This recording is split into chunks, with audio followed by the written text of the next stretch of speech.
ایک نارمل انسان کو سامنے رکھیے، ایک نارمل انسان. میں اصل میں یہ لفظ کس کے مقابلے میں استعمال کر رہا ہوں؟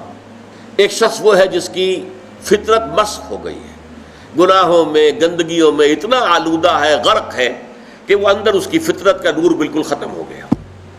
یا ایک شخص وہ ہے جو تعصب کی وجہ سے کوئی بات سننے کو تیار نہیں. ایک شخص وہ تکبر کی وجہ سے کوئی بات سننے کو تیار نہیں.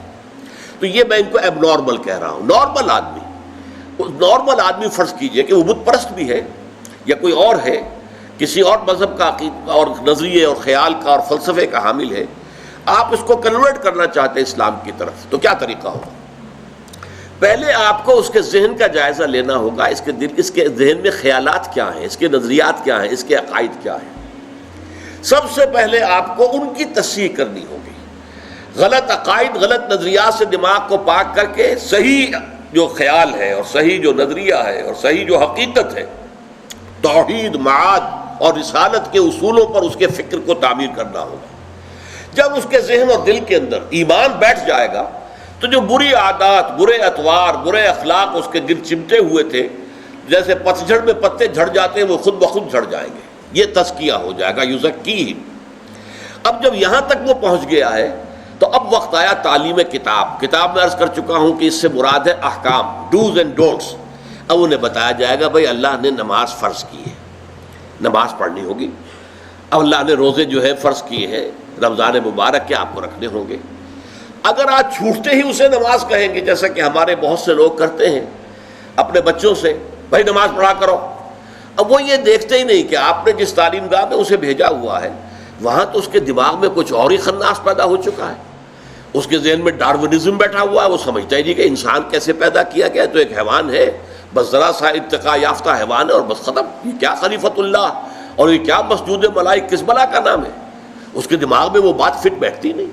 اس کے دماغ میں مارکسزم بیٹھا ہوا ہے، اس کے دماغ میں فرائڈزم بیٹھا ہوا ہے، اس کے دماغ میں لاجیکل پازیٹیوزم بیٹھا ہوا ہے، یا کچھ اور ہے.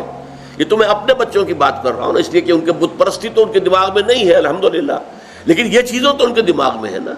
تو پہلے آپ ان کے دماغ کی تطہیر کیجئے، ان کے فکر کی تصحیح کیجئے، ان کے خیالات صحیح بنیاد پر استوار ہو، تب کہیں کہ نماز پڑھو. ورنہ محض یہ نماز پڑھا کرو تو انہیں نماز نہیں پڑھی، ڈانٹ دیا آپ نے، اس سے کچھ حاصل نہیں. تو جو نارمل طریقہ ہے، پہلے فکر کی تطہیر ہو، اس سے اخلاق کی تطہیر خود بخود ہو جائے گی. برے اعمال کو برے نظریات سے غذا ملتی ہے. جب نظریہ یہاں یہ بیٹھ جائے گا کہ مرنے کے بعد جی اٹھنا ہے اور جواب دہی کرنی ہے اپنے ایک ایک فعل اور عمل کی، تو خود بخود جو ہے انسان کے وہ جو بھی اس کے جو پتے لگے ہوئے تھے برائیوں کے، وہ پتے پتجھڑ کے موسم کے ساتھ جھڑ جائیں گے. اب انہیں فقہ کی تعلیم دیں، قرآن کے احکام بتائیں، اس کے آداب بتائیں، حرام کیا ہے حلال کیا ہے یہ بتائیں. اور پھر سب سے اونچا درجہ جو ہوگا، اسے کہیے کہ متخصصین جو ہوتے ہیں، اسپیشلائزڈ، وہ حکمت کی تعلیم ہو. اور حکمت کیا ہے؟ ایک حکمت اصولی ہے، حکمت ایمانی. حکمت ایمانیہ راہم بخواں، یہ بڑا عمدہ شعر ہے مولانا روم کا.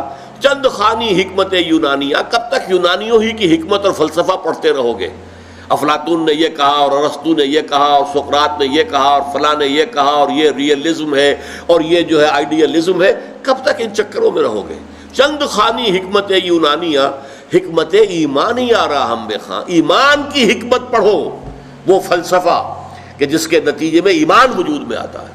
تو وہ حکمت ایمان ہے. اور ایک حکمت احکام ہے.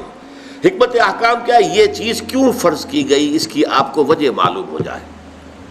یہ چیز کیوں حرام کی گئی، اس میں ہمارے لیے کیا فائدہ ہے. یہ در حقیقت ہماری بہبود کے لیے، ہماری بھلائی کے لیے، ہماری خیرخواہی کے لیے کام دیے گئے. جب یہ چیزیں معلوم ہوتی تو اب شریعت بھاری نظر نہیں آئے گی، بلکہ وہ شریعت تو آپ کے اپنے دل کی آواز ہوگی کہ ہاں ایسا ہی ہونا چاہیے، فی الواقع یوں ہی ہونا چاہیے تھا. دیکھنا تقریر کی لذت کہ جو اس نے کہا میں نے یہ جانا کہ گویا یہی میرے دل میں ہے. یہ ہے natural process of converting a person to Islam and iman. اس طریقے سے حضور صلی اللہ علیہ وسلم نے لوگوں کو تیار کیا. پہلے قرآن مجید ان کو پڑھ کر سناتے رہے، جن کے اندر فطرت جو ہے ابھی کچھ بھی بیدار تھی، تھوڑی سی بھی، چاہے کمزور تھی، مزمحل تھی، اندر روح جو ہے وہ ابھی مری نہیں تھی، وہ کھنچ کر آ جائیں گے. جیسے کہ میگنیٹ جو ہے وہ لوہ چون کو، لوہے کی چیز کو کھینچ لیتا ہے. وہ کھنچ کر آ جائیں گے. اب ان کو قرآن مجید کے ذریعے سے ایمان کی تعلیم اور قرآن مجید کے ذریعے سے ان کا تزکیہ اور قرآن مجید کے احکام کی تعلیم اور قرآن مجید کی حکمت کی تعلیم، یہ چاروں چیزیں قرآن سے متعلق ہیں. اس لیے کہ حضور کا اعلی انقلاب قرآن ہے. اتر کر حرا سے سوئے قوم آیا اور ایک نسخہ کیمیا ساتھ لایا.